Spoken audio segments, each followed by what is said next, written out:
जय। बोलो श्री सतगुरु महाराज की जय। कैमरा भी ऑन कर लीजिए शमा। अभी कर रही हूँ जी।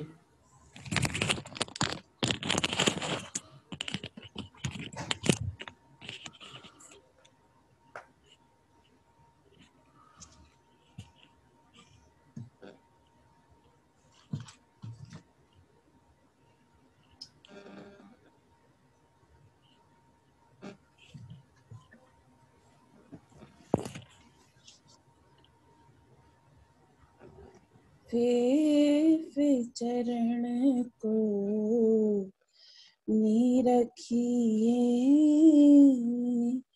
फिर चरण को नी रखिए, रूह को ही लागी रट, आँख कदम हेर दे आए, आँख कदम हेर दे आए, तब खुल गए अंतर पट, फिर चरण को नी रखिए, लाख सलूकी दो कदम की लाल एड़ी निपट नरम, लाख सलूकी दो कदम की लाल एड़ी निपट नरम, गोर रंग रस भरे, गौर रंग रस भरे, जुबा क्या कहे सिफत कदम, पे चरण को नी रखिए, ये कदम ताले मोमिन के लिखी जो निस्बत, एक कदम ताले मोमिन के लिखी जो निस्बत, तो आठों जान रूह अटकी, तो आठों जान रूह अटकी, बीच अरश खिलवत, फिर चरण को नी रखिए,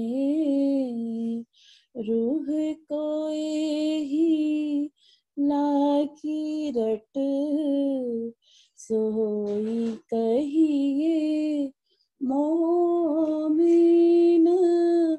जीन दिल हाक अरश, सोई कहिए मोमिन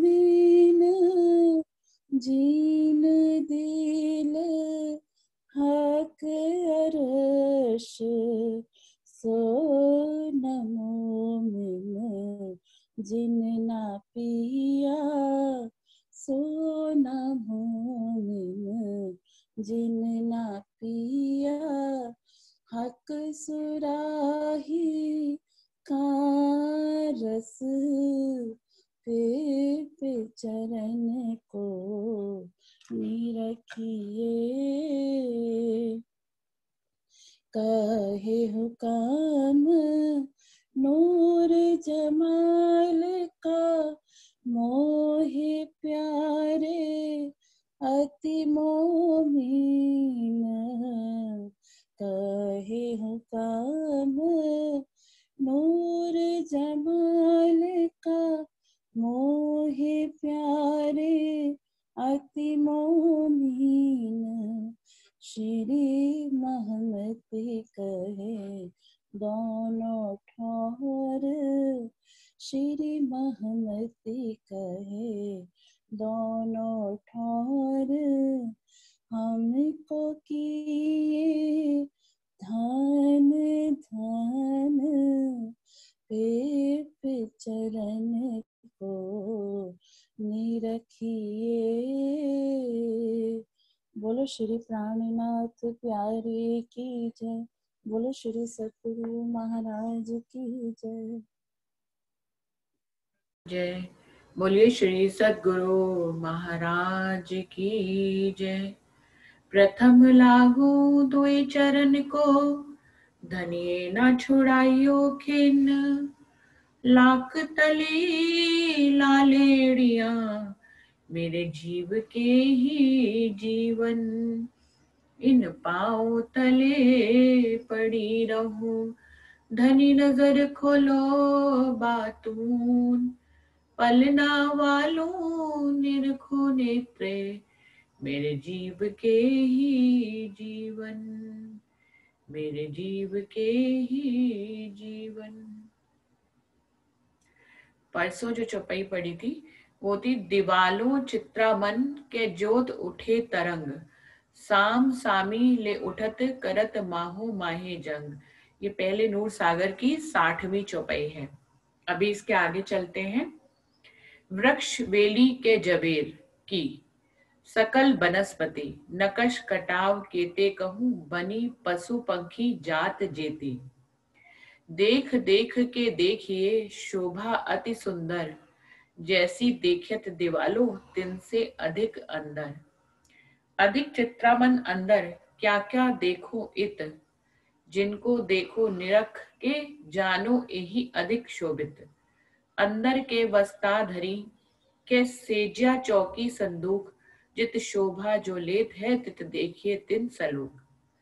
के सीसे प्याले डब्बे के, अंदर गिरद देखत। के तब के छोटी बड़ियां, के सीकियां लटकत। मूल मिलावे के मंदिरों का वर्णन हो रहा है। अभी तक मंदिरों के बाहर की शोभा का वर्णन हो रहा था कि कैसे हर मंदिरों की हार के बाहरी तरफ 2 थंबों की हार 3 गलियां हैं। मंदिरों के अंदर की तरफ 1 थंब की हार 2 गलियां हैं। और हर मंदिर की हद पे कांगरी है और घोड़े के ताकले हैं। मतलब हर जहाँ पे मुख्य द्वार है उसके ऊपर घोड़े के मुख जैसी शोभा है। और पूरी तरह से सारी दीवारें जो है वो पशु पक्षी फूल पत्तियों की चित्रकारी से भरी हुई हैं। उनके नगों की शोभा इतनी अधिक है कि पूरा मूल मिलावा उन्हीं की रोशनी से भर जाता है। और वो कह रहे हैं कि देख देख के अगर और देखती चली जाती है रूह चितवन में, तो उसको सब कुछ और ज्यादा शोभा बढ़ती हुई दिखाई देती है। अभी वो कह रहे हैं हम आपको मंदिरों के अंदर ले चलते हैं। इंद्रावती जी कह रही है मंदिरों के अधिक अंदर जो है वो बाहर की शोभा से भी ज्यादा अधिक शोभा है।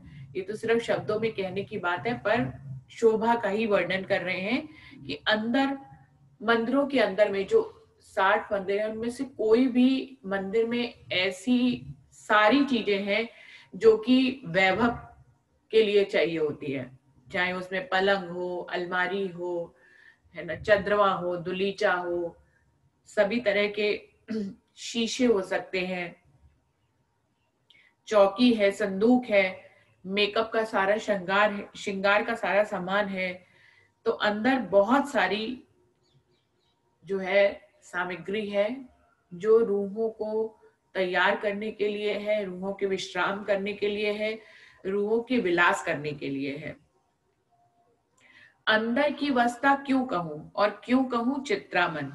जो मंदिर अंदर देखिए तो दिल होवे रोशन। बार साखे द्वार ने शोभे 60 मंदिरों के। शोभे गिरद बराबर, एक एक पे अधिक शोभा ले। बारीक इन कमाड़ियों अनेक चित्रामन। रंग नंग या तकते ए सब जवेर चेतन।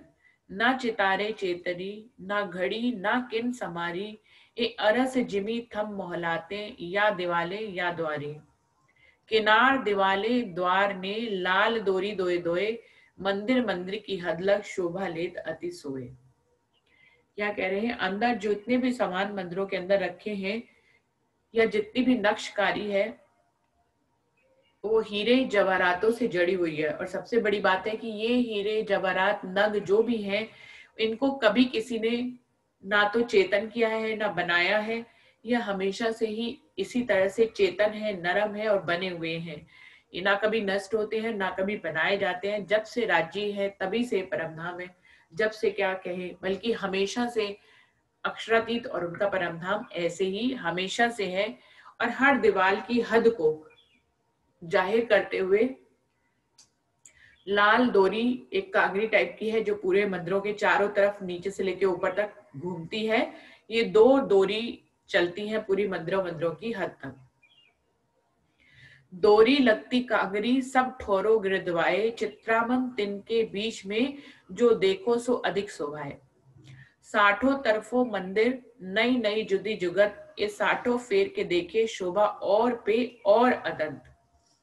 क्यों कहूं जुगत अंदर की, क्यों कहूं जुगत बाहिर, जित देखो तित लग रहूं, जानो नजरों आवे जाहिर। उपली भूम चढ़न को सीढ़ियां अति शोभित, नई नई तरह नए रंगों, सामी जोते जोत उठत। सीढ़ियां अति झलकत, सब सखियां उतर चढ़त, प्रतिबिंब सखियां शोभित, पगड़ा मीठे स्वर उठत। वो कह रहे हैं ये जो दो डोरी जा रही हैं मंदिर मंदिर की हद पे, उसके साथ ही एक कांगड़ी की शोभा भी है जो उसके साथ ही घूमती चली जाती है। वो कह रहे हैं इन 60 मंदिरों के आप अंदर देखिए या बाहर देखिए, कहीं भी रूह की चितवनी अगर लग जाती है तो वो अगर अंदर की शोभा देख रही है तो बाहर नहीं आ पाती, और अगर बाहर की शोभा दिख रही होती है तो वो अंदर नहीं जा पाती। शोभा में इतनी गहराई है। इंद्रावती कह रही है मैं कितने भी शब्दों से बताऊंगी कि ऐसे नग हैं वैसे नग हैं, ये रखा है वो रखा है, लेकिन कुछ भी कहने के काबिल नहीं है। मैं जो भी कहूंगी वो कम ही होगा। ये तो चितवनी से देखा जा सकता है कि जो रूह जिस तरफ लग गई, चाहे वो मंदिर के अंदर हो, बाहर हो, थंबों में हो, कहीं पे भी हो, तो वो कहीं और जा नहीं पाती है। वहीं पे उसको सारी शोभा दिखने लग जाती है, उन शोभा की गहराई दिखने लग जाती है। और वो कह रहे हैं हर मंदिर, ये जो 60 मंदिर हैं, इन हर मंदिरों में सारी सामग्री के साथ ही किसी भी भोग में जाने के लिए अंदर सीढ़ियां भी हैं। जब आप मंदिर के अंदर रहते हैं तो सारी सामग्री के बीच में दीवारें बनी रहती हैं और ये सीढ़ियां दिखाई नहीं देती हैं। जिस दिन, क्योंकि ये दीवारें भी चेतन है और ये सीढ़ियां भी चेतन है, जैसे ही रूहें दूसरी भूमि में जाने की इच्छा या किसी और भूमि में जाने की इच्छा करती हैं तो इन मंदिरों की दीवारों की मोटाई में ही सीढ़ियां बनी हुई हैं, आप उससे किसी भी भूमि में जा सकते हैं। जब सखियां इन सीढ़ियों पे चढ़ना और उतरना करती हैं तो उनके आभूषणों की शोभा पूरे परमधाम में गुंजायमान हो जाती है। ऐसी मधुर ध्वनि जो कानों को बहुत ही मधुर लगती है और वैसी ध्वनि कभी सुनी नहीं होती। इस तरह से ऊपर जाने के लिए हर मंदिरों में सीढ़ियां हैं। स्वर भूकन के बाजत मीठे अति रसाल, इनकी शोभा क्यों कहूं या जाको खावंद नूर जमाल। सीढ़ियां अति शोभित, माहे मंदिरों सबन, कहूं कहूं दैलान में जो जित सोतित रोशन। दो दो थंब आगू द्वार में, जित आगू दूसरी हार, ए थंब अति विराजत शोभा नहीं सुमार। चार हाथ तले थंब के, 8 ऊपर 3, 16 बीच, 8 3 पर और 4 ऊपर इन। इनविद हास थंबन की माहे नकस के कटाव, जुदी जुदी जुक्तो चित्रामन माहे जुदे के भाव। वो कह रहे हैं जब सखिया इन सीढ़ियों में चढ़ना और उतरना करते हैं तो इनके भूषणों की आवाज से पूरा परमधाम गुंजायमान हो जाता है। इनकी इतनी अधिक मीठी रचना है और इनकी शोभा को क्या कहें, जाको खाबंद नूर जमाल। जगह जगह रूहों के खाबंद नूर जमाल को कहा गया। राजी महाराज को सखियों का नूर जमाल कहा गया है। लेकिन इस चौपाई में उन्होंने आभूषणों का नूर जमाल भी राज्य को ही किया है। क्या कह रहे हैं? स्वर भूकन के बाजत मीठे यति रसाल, इनकी शोभा क्यों कहूं, जाको खावंद नूर जमाल। मतलब इतनी चेतन है ये आभूषण कि इनके भी धनी, इनके भी नूर जमाल राज्य महाराज ही हैं, इनके भी आत्म के धनी स्वयं अक्षरातीत हैं। अक्षरातीत वहां पर सिर्फ रूहों के ही धनी नहीं है, श्री श्यामा जी के धनी नहीं है, वो हर पशु पक्षी के आत्म के धनी है, हर फूल पौधे के आत्म के धनी है, और हर आभूषण के भी आत्म के धनी है। वो कह रहे हैं हर मंदिर के आगे दो दो थंब आते हैं। मंदिर की एक हद पे दो मंदिरों की पाखे वाली दीवार पर एक थंब आता है। तो इस तरह से हर मंदिरों के सामने अगर इधर की पाखे की दीवार दाएं और बाएं की मिलाएंगे तो वो इस ढंग से कहते हैं कि हर मंदिरों के आगे दो दो थंब हैं, और इन थंबों के आगे फिर दूसरे थंबों की हार कमर भर ऊंचे चबूतरे पर है। लेकिन थंबों का वर्णन वो कैसा कर रहे हैं कि थंब भी जो है वो सिंपल सीधे गोल नहीं है, उनमें भी हास बने हुए हैं, लेकिन उनकी मोटाई ना तो कम होती है ना ज्यादा होती है, वो वैसे ही उसी मोटाई में ही नक्काशी इस तरह से है कि थंबों में हास बन जाते हैं। वो हास किस तरह से हैं? बढ़ते हुए, दुगने होते हुए, पहले 4 हैं नीचे से, फिर 8 हैं, उसके ऊपर 16 है, और 16 के बाद फिर वो घटते क्रम में आ जाते हैं, फिर 8 है और फिर 4 है। इस तरह से थंबों की शोभा है। और इसमें थंबों में इतनी तरह के नक्श और चित्रकारी और कटाव बने हुए हैं,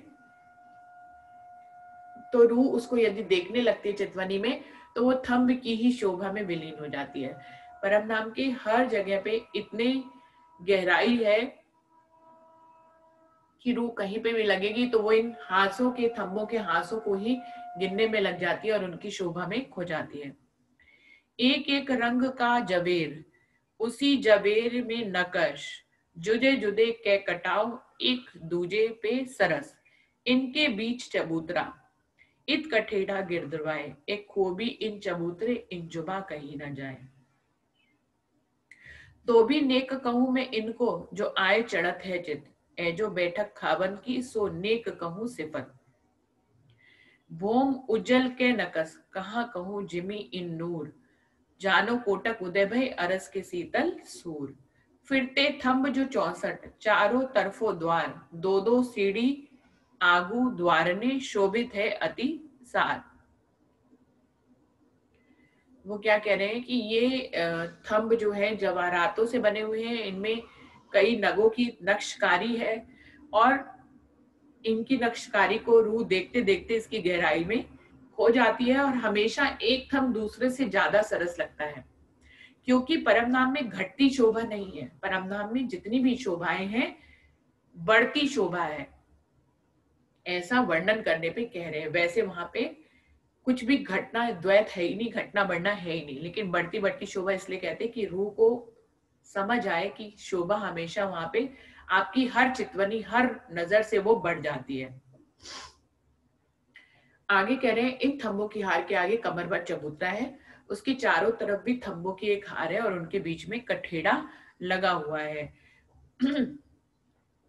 यहाँ की भोम की जो रोशनी है वो कह रहे हैं वो ऐसे लगती है जैसे करोड़ों सूर्य एक साथ उदय हो गए हों। अब वो कह रहे हैं ये 64 थंब चबूतरे के ऊपर घूमे हुए हैं, उसमें 4 मुख्य द्वार दिखाई देते हैं, लेकिन इन थंबों से ही द्वार बने हुए हैं, कोई अलग से दरवाजा नहीं है जो खोला और बंद किया जाएगा। और हर मुख्य द्वार के आगे दो दो सीढ़ी है कठेड़े के साथ, जो नीचे को उतरती है या चढ़ने के लिए है। अभी ये सोच सकते हैं कि 3 सीढ़ियों का वर्णन है, ये फिर 2 सीढ़ी कैसे कही गई है। इसके आगे फिरते थंब जो 64, चारों तरफों द्वार, दो दो सीढ़ी आगू द्वार ने, शोभित है अतिसार, कि हर दरवाजे के आगे दो दो सीढ़ी है। तो ये इस ढंग से दो दो सीढ़ी कही गई है कि तीसरी सीढ़ी तो चबूतरा ही हो जाता है। 3 सीढ़ी है, लेकिन कहीं पे 3 सीढ़ी का वर्णन आ रहा है, कहीं 2। 3 सीढ़ी का जब वर्णन आ रहा है तो नीचे से चढ़ते समय 3 सीढ़ी को कह रहे हैं, और उतरते समय उन्होंने बताया कि एक तो खुद चबूतरे को ही सीढ़ी के रूप में वो परिवर्तित हो जाती है, और नीचे उतरने के लिए 2 सीढ़ी और हैं।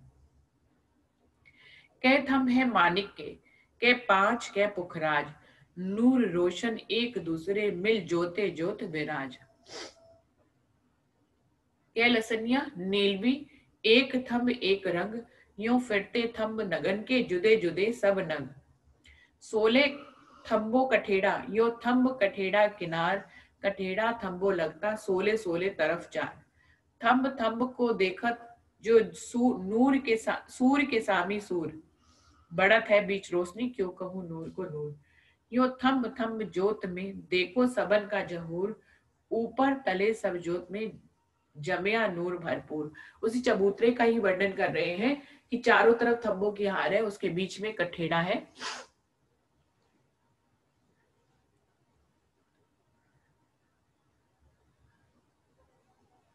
और कोई थंब हीरे का है, कोई लसिन्य का है, कोई मानिक का है, कोई पुखराज का है। बिल्कुल सामने ही उनकी तरफ ये सेम रंग के थंब है, और इनमें इतनी रोशनी, इतनी जोत है, इतना नूर है कि ये एक दूसरे को गिरा नहीं पाता है, नीचे नहीं कर पाता है, बल्कि और रोशनी दुगनी हो जाती है। तो मध्य में दो थंबों के बीच में जो एक रोशनी बनती है, आमने सामने थंबों के बीच में, वो नूर दुगना हो जाता है। ऊपर चंद्रमा थंबो लगता, तले जेता चबूतर, जनाब यूं अति झलकत एता ही इन पर। कै रंगों के जवेर करत जोत अपार, कै बेल फूल पात नकश सिफत न आवे सुमार। बिछोना बिछाइए करत दुलीचा जोत, बेल फूल पात नकश के उठत तरंग उद्योत। चारों तरफों दुलीचा फिरता बिछाया भरकर, चबूतरे लग कठेड़ा शोभा अति सुंदर। क्यों कहूँ रंग दुलीचे फिरती दोरी चार, श्याम सेत हरी जरद ए फिरती जोत किनार।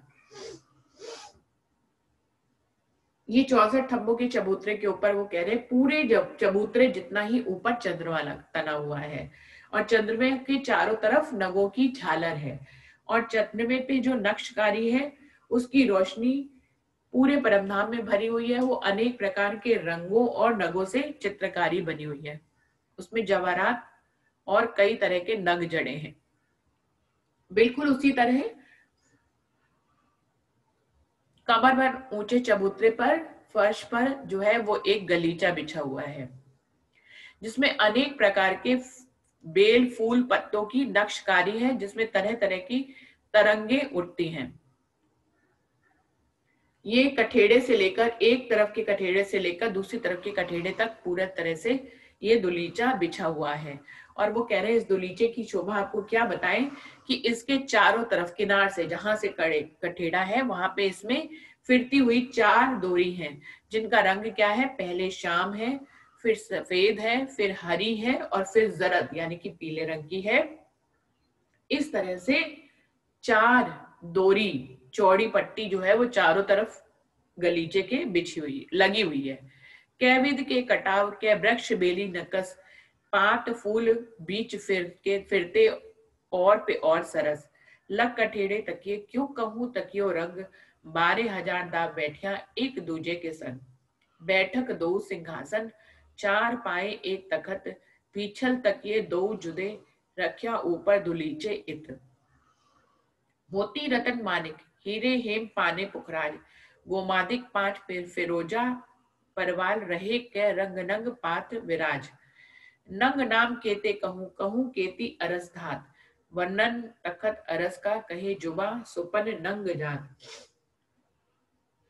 इन 4 डोरियों जो गलीचा बिछा हुआ, इन 4 डोरियों के बीच में अनेक प्रकार के फूल पत्रों की चित्रकारी है, और फिर उसके बाद मध्य में जो है वो 1000 पंखुड़ी का कमल के फूल की चित्रकारी है, जिसके मध्य में जो है राजी महाराज का कंचन रंग का सिंहासन विराजमान है। वो सिंहासन का वर्णन कर रहे हैं। और इन ये जो 4 पट्टियां हैं किनारे की तरफ, उन कठेड़ों के साथ लगते हुए सब रूहों के लिए बैठने के लिए पीछे की तरफ तकियों की शोभा है। इन तकियों को सारी सखियां दाब कर बैठी हुई हैं, और इन तकियों का नूर वो कह रहे हैं क्या कहें, जिनको स्वयं अर्श की रूहें जिससे सहारा लेकर बैठ रही हैं, उन तकियों के तो भाग्य की क्या बात कहनी है। मध्य में जो कमल के फूल के ऊपर सिंहासन विराजमान है, उसके 4 पाए और 4 डांडे हैं। ऊपर इन 4 पाए और 4 डांडों के ऊपर छत्री शोभायमान है।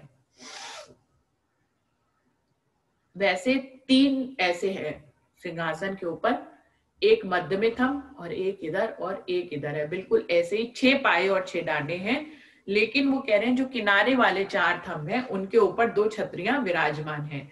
तो 6 पाए 6 डांडों के ऊपर 2 छतरियां विराजमान हैं। वो कह रहे हैं यदि आप अपने नैनों से इस सिंहासन की शोभा को देखेंगे तो आप इसी में ही खो जाएंगे। इनके नग और नाम में और इनमें कितनी तरह की धातु मिलाकर इनको बताया गया है, इस तखत का वर्णन करना इस सुपन की जुमा से संभव नहीं है। 4 थंब 4 खूट के छत्री शोभा अतिजोर, जो कदी नैनो देखिए तो झूठे तन बंद देवे तोर।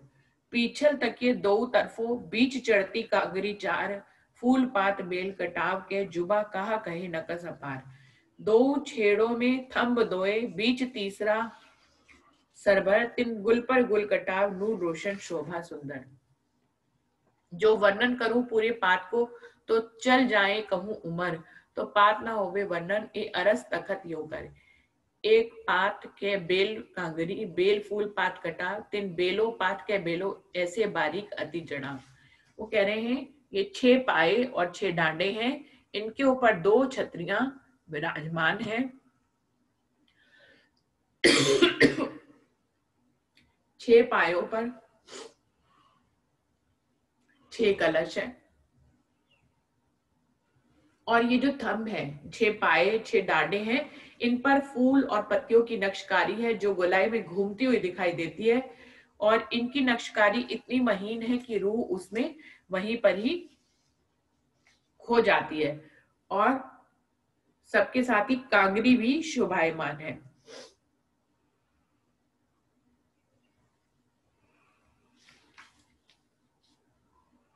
वो कह रहे हैं इन पत्तों की नक्शकारी का यदि वर्णन करने मैं बैठूं, इंद्रावती जी कह रही हैं, तो पूरी उम्र लग जाएगी, लेकिन किसी एक पत्ते का वर्णन मैं नहीं कर पाऊंगी, इतनी सुंदर शोभा है यहाँ पे। एक नग मारित इत देखिए ताकि जोत न माहे आकाश, अपार जर्रे अरस की न आवे माहे जुमान। दो तरफों सिंहासन के बगलों तकिए दोए, बारीक तिन कटाव के वर्णन कैसे होए। ऊपर छत्रियां क्यों कहूं के रंग नंग ज्योत किनार, के दोरी बेरी कांगरी शोभा फिरती तरफ चार। 4 थम जो 2 पाइयों पर, तिनमें बेली अनेक, रंग नंग बारी कलेखे तिनको क्यों कर होए विवेक। 4 खूटे के 4 नकश के कांगरी कटा फूल, बीच पाखड़ी फिरती फूल जो ए अरस तखत इंसूर। अब राजी महाराज के सिंहासन पर कितने तकिए हैं? एक राजी महाराज के साइड पे, एक श्यामा महारानी के साइड पे, एक दोनों के बीच में और 2 तकिए उनकी पीठ के पीछे है। इस प्रकार से 5 तकियों की शोभा है और इन तकियों पर भी अनेक प्रकार के रंगों और नगों की चित्रकारी है। ये तो सुंदर साथ जी बार बार कह देते हैं, लेकिन हम सबको मालूम है परम धाम की, चाहे वो थंब हो, दिवाले हो, तकिए हो, पलंग हो, सिंहासन हो, सभी पे फूल पत्तों की या पशु पक्षियों की चित्रकारी है जो कि चेतन है।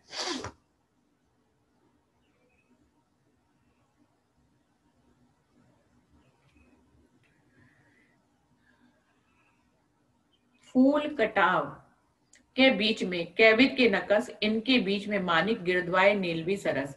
2 स्वरूपों ऊपर 2 फूलों यो विराजत, देखो और अनेक चित्रामन पर अचरज ए जुगत। 2 कलश 2 छत्रियों, 6 कलश गिरद्वाय ए 8 कलश है हेम के सुंदर अति शोभा है। जोर करे जोत जवेर ऊपर हक तखत, ए नूर जिमी आसमान में रोशन बर्यो अतंत। सोए धरिया इत तखत जानो नजर न छोड़ू चिन्ह, पल न चाहे बीच आवने ऐसी शोभा तखत बीच इन। वो कह रहे हैं इन 6 डांडों पर 6 कलश हैं सोने के और फिर 2 छतरियों के ऊपर भी 2 कलश है। इस प्रकार 8 कलश जो है वो इन सिंहासन पर विराजमान है। राजी महाराज के सिर के ऊपर, श्यामा महारानी के सिर के ऊपर 2 कमल जैसी फूलों जैसी शोभा है, जैसे कि हम लोग अपने मंदिरों में भी शोभा को धारण कराते हैं कि उस तरह से छत्र की तरह की शोभा है दोनों स्वरूपों के ऊपर। वो कह रहे इनमें जब तक इस तखत को देखने के लिए रूह चितवनी में जाती है तो वो इस तखत की शोभा से बिल्कुल भी खुद को अलग नहीं कर पाती है, क्योंकि यहीं पे उसके आत्म के धनी विराजमान है और उनकी सुभान श्यामा महारानी विराजमान है। तो इस तखत को छोड़ने का किसी भी तरह से रूह का मन नहीं करता यदि उसकी चितवनी सच्चे ढंग से यहाँ पर पहुंच जाती है।